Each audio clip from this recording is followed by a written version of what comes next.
Quotation behind the స్టోరీకి welcome. చదువు అనే శీర్షిక కింద రాయబడిన కొటేషన్లను చెప్పుకుంటూ వాడి బ్యాక్గ్రౌండ్ గురించి తెలుసుకుంటూ వస్తున్నాం. ఇప్పుడు ఆ సిరీస్లో మనం మరొక కొటేషన్ని తెలుసుకుందాం. విద్యార్జన రెండు విధాలు. పాఠశాలల్లో చదవడం ద్వారా, రెండవది జీవితానుభవాల విశ్లేషణ ద్వారా.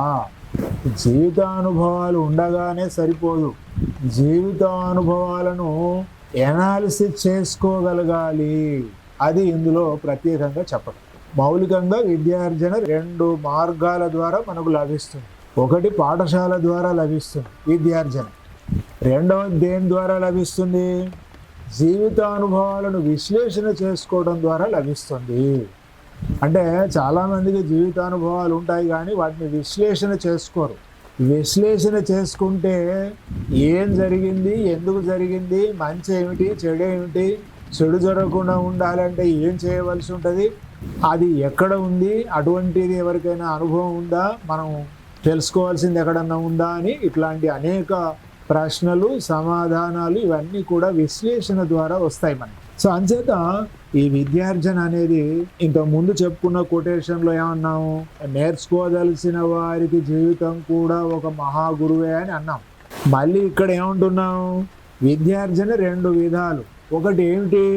పాఠశాలలలో, స్కూలు, కాలేజీ, యూనివర్సిటీ. మరి ఇంకొకటి ఏమిటి? ఈ మొత్తం జీవితాన్ని ఎనాలిసిస్ చేసుకోవటం వల్ల కూడా మనకు విద్యార్జన కలుగుతుంది అని దీంట్లో చెప్పడం అన్నమాట. అయితే మనిషికి అది కావాలి, ఇది కావాలి.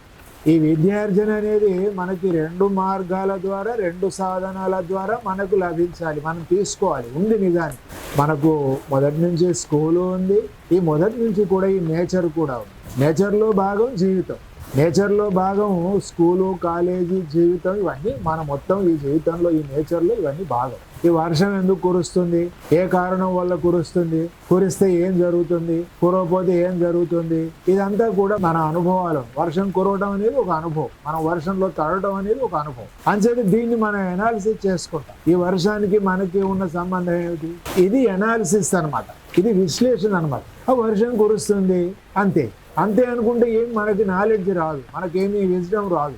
ఈ వర్షానికి మనకి ఏం సంబంధం, వర్షం కురవకపోతే ఏమవుతుంది, వర్షం కురిస్తే మనకి ఏం లాభం కలుగుతుంది, ఇట్లాంటివన్నీ ఎనాలిసిస్ కిందకి వస్తాయి. అంచేత జీవితానుభవాలు ఉండగానే సరిపోదు, వాటిని మనం ఎనలిటికల్గా చూసుకోగలగాలి. అప్పుడే మనిషికి జ్ఞానం కలుగుతుంది, విజ్ఞానం కలుగుతుంది అని ఈ కొటేషన్ యొక్క ఉద్దేశం. ఈ కొటేషన్ మరొకసారి చదువుతాను. విద్యార్జన రెండు విధాలు. ఒకటి పాఠశాలల్లో చదవడం ద్వారా విద్యార్జన మనకు చేయగలుగుతాం. రెండవది జీవితానుభవాలను విశ్లేషణ చేసుకోవడం ద్వారా. విశ్లేషణ అనే పదం అంటున్నాను నేను. జీవితానుభవాలు ఉన్నంత మాత్రాన మనకు విద్యార్జన జరగదు, వాటిని మనం ఎనాలిసిస్ చేసుకోగలగాలి. మా తండ్రి తాగుబోతవడం వల్ల మా జీవితం అధ్వాన్నం అయిపోయింది, పేదవాళ్ళం అయిపోయాం, కష్టాలు పడ్డాం, నష్టాల పాలయ్యాం, కనుక నేను ఆ తాగుడుకు దూరంగా ఉంటాను అనేది విశ్లేషణాత్మకమైన జ్ఞానం అని అర్థం. జీవితాన్ని తాను విశ్లేషించుకొని పొందిన జ్ఞానం అని. ఈ విశ్లేషణ శక్తి కనుక మనిషికి లేకపోతే ఆ అనుభవాల్లోంచి జ్ఞానం పొందలేడు. ఆ పాత అనుభవమే రిపీట్ కావచ్చు అనమాట. తండ్రిలాగే కొడుకు కూడా తాగుబోతు అవ్వచ్చు.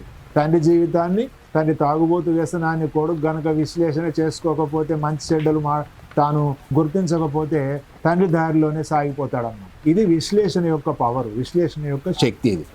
సో అంచేత మనం ఈ రెండు మార్గాల ద్వారా మానవ జీవితంలో మనిషికి విద్యార్జన జరుగుతుంది.